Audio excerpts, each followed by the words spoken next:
Tech reviewers beware, because a new Inspector Gadget is on the prowl. His name is Mark Zuckerberg, full-time CEO of Meta, part-time reviewer of rival gadgets. His first victim was this, Apple's new virtual reality headset. I'm sure you've seen it on the internet. It's called the Vision Pro.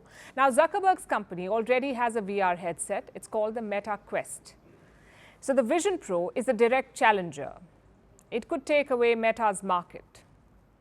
After all, Apple is a bona fide maker of gadgets. Meta is more of a social media company. So guess what Zuckerberg did? He decided to review the Apple Vision Pro, and his impression? Apparently, nothing is good. I don't just think that Quest is the better value. I think that Quest is the better product, period. And, the different companies made different design decisions for the headsets. They have different strengths. But overall, Quest is better for the vast majority of things that people use mixed reality for. I think it's just a lot more comfortable. We designed it to weigh 120 grams less, which makes a really big difference on your face. There's no wires that get in the way when you move around. It's a big deal. Our field of view is wider, and I found our screen to be brighter also. I also noticed that Apple's headset has this motion blur as you move around, which Quest is just a lot crisper. Now, Apple's screen does have a higher resolution, and that's really nice. But I was surprised by how many trade-offs they had to make to the quality of the device and the comfort and ergonomics and other aspects of the display and artifacts in order to get to that. There is conflict of interest, and then there is that. Zuckerberg had very few good things to say about Apple's product. He said the screen is good. He also said the eye tracking feature is good, and the rest, not so good.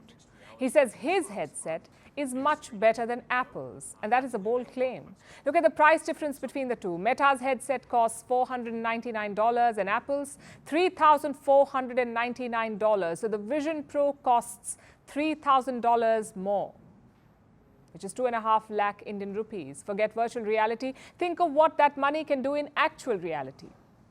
The price difference is huge. And Zuckerberg says his device is better. Why is that? Let me point out the obvious here. Meta has invested $36 billion into the VR business. So here's a wild idea. Maybe Zuckerberg is protecting his market. It's an interesting strategy, though. You don't see such emotional or personal statements from him.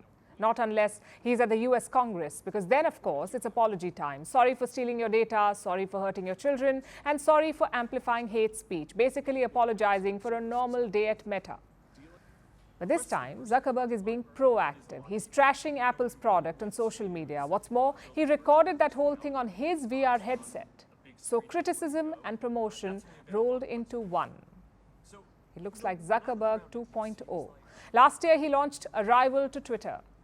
He called it Threads. The app itself is now hanging by a thread, but that's not our focus. Our focus is on Elon Musk's reaction to it. He suggested that this app was a copycat. He also said Zuckerberg was a weak character.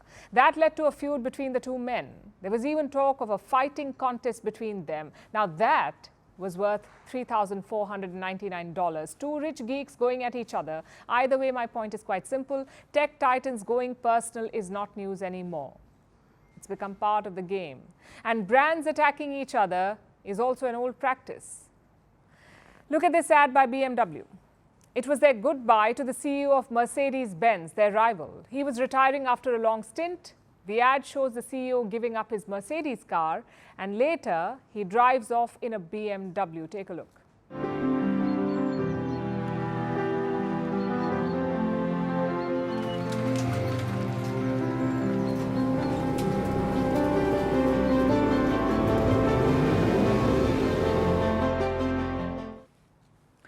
Food wars are even feistier.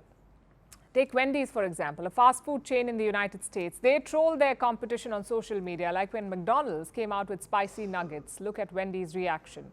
Must have scraped up the Burger King leftovers and slapped a price tag on it. That must have hurt. Such jibes have become part of the game. It keeps them in the news for free. And when you're rivals, there is more at stake. Like the cola wars in the last century. Pepsi versus Coca-Cola. Look at this ad war between them. Pepsi's poster shows a Coca-Cola cape over a Pepsi can. It says, "Wish you a scary Halloween." Now look at how Coca-Cola responded. Same picture, different caption. It says, everyone wants to be a hero. So brand rivalries have given us some great moments. Will Apple and Meta do the same? Well, Mark Zuckerberg's review is not exactly a friendly jibe. It's more of a takedown. Let's see how Apple responds to it. Who knows? Maybe the reaction will be limited to the Apple ecosystem. From impeachments to inaugurations, if it's a political story, we are on the scene. The race for the White House is heating up. We're beating Biden. How dare he say that? If it's breaking news, we're live with the latest coverage. From the White House, the State Department, and Capitol Hill, we know the issues, but above all, we know the players to bring you the latest in-depth analysis on all the key stories that we're covering. I'm Eric Ham. Join me from Washington here on Firstpost America.